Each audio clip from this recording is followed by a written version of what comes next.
Ako'y may nakilala sa social media.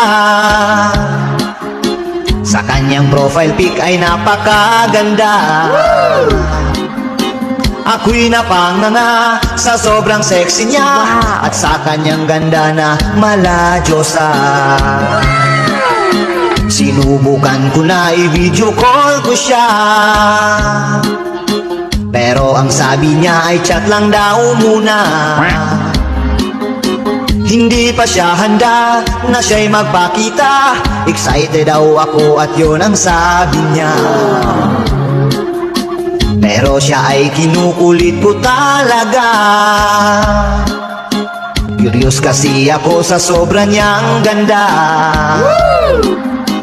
Nung pumayag na siya at siya'y nagpakita, ako ay nabigla at natulala.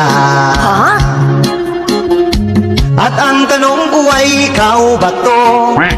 Ang ganda mo kasi sa profile mo. Wow! Nabudol na naman pala ako. Malas naman ilang beses na to. At dinugyo ko pa mga my day mo. Pinusuan ko rin mga picture mo. Akala ko kasi ay totoo. Filter pala ang nagdala nito.